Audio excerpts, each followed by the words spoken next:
mia, quanto è grosso! Ma che peso, che grosso! Paradise Kiss, Ayazawa. Mi è piaciuto, non mi è piaciuto? Mi è piaciuto con riserve. Tra le mie mani questa Complete Edition edita per il ventennale proprio di questo manga, Paradise Kiss, la nostra Ai Azawa, la stessa autrice di Nana, opera del 1999, quindi a decorrere nel 2019 compiva i 20 anni ed è uscita per Planet Manga questa edizione, se vogliamo, omnibus, decisamente compatta ma molto maneggevole e strutturalmente molto resistente. Parliamo ora però di cosa ne ho pensato io, di cosa ne penso io dopo la lettura. Non sto qui a dilungarmi sulla trama, accenni di trama, eccetera, eccetera, perché tanto basta che andate su YouTube e la trama viene spalmata ovunque da chiunque, quindi non mi interessa fare queste cose. Voglio solo recensire il mio parere di quest'opera. Diciamo che quest'opera si colloca tra uno shoujo e uno josei, quindi principalmente per un pubblico tra adolescente e adulto, e prevalentemente femminile, ma comunque è fruibile anche da noi maschietti, e tratta le tematiche tipiche dell'età adolescenziale, ovvero tutti i problemi che un giovane, una ragazza giovane, un ragazzo giovane si trova a dover affrontare con tutte le sue pippe mentali che a questa età ci si può fare. Quindi passiamo per le prime esperienze sessuali, per gli amori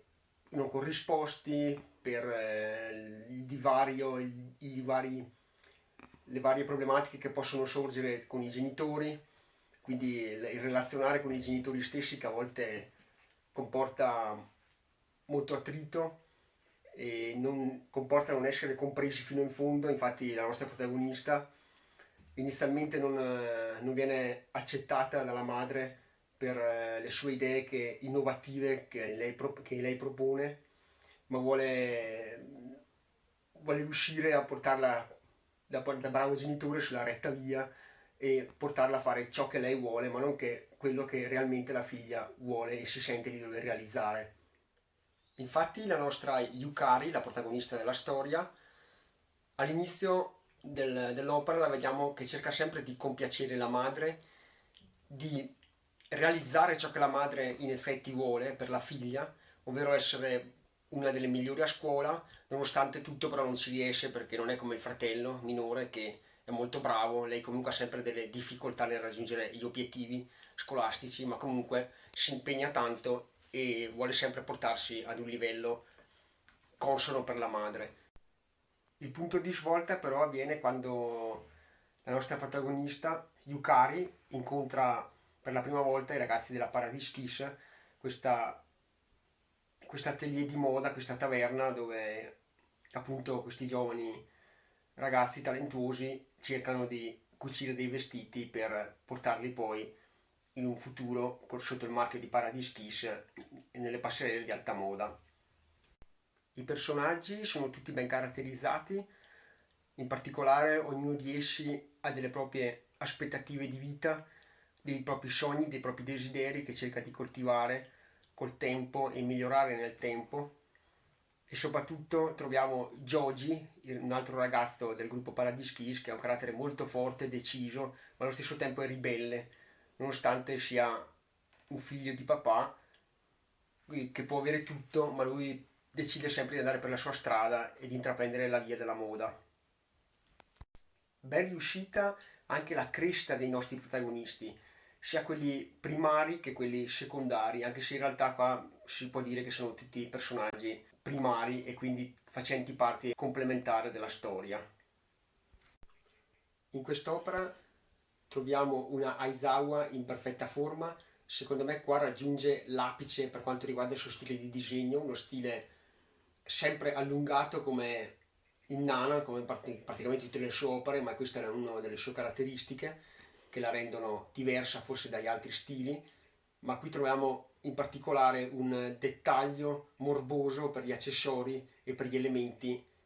della moda, nonché dei vestiti che sono molto ma molto belli e dettagliati. È un'opera che, come detto in precedenza, a me è piaciuta, ma possiamo trovarci comunque dei difetti. Una cosa che a me non è andata sinceramente giù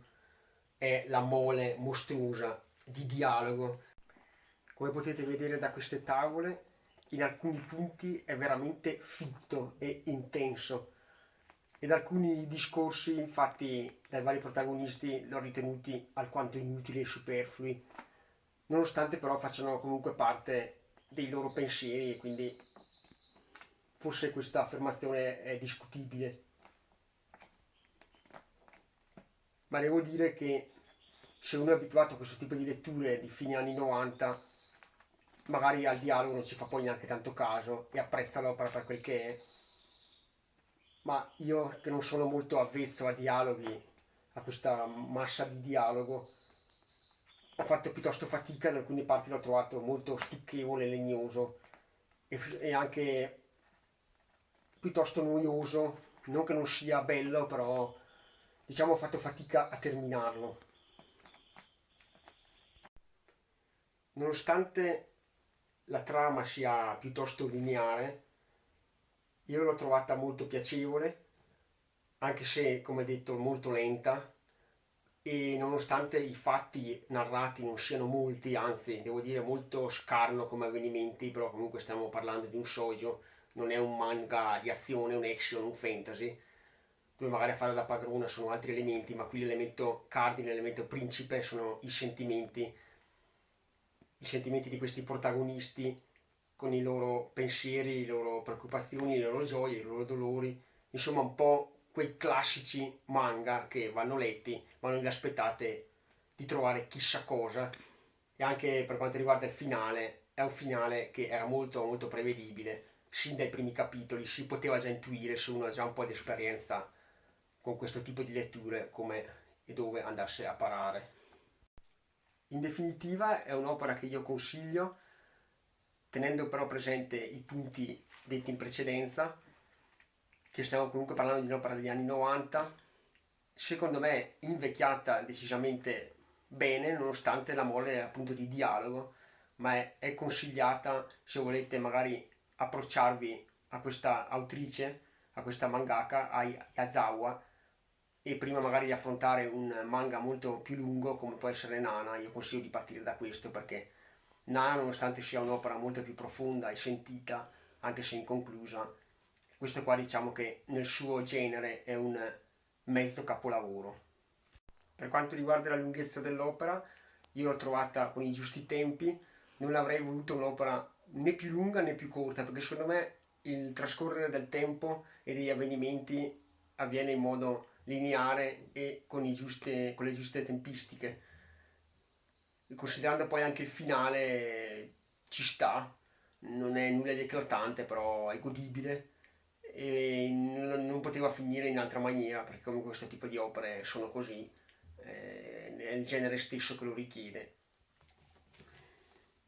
Anche per questa mia recensione è tutto, mi raccomando iscrivetevi al canale, lasciatemi un like, commentate e restate sempre sintonizzati sull'angolo del Mauretone per i miei prossimi video. Ciao gente!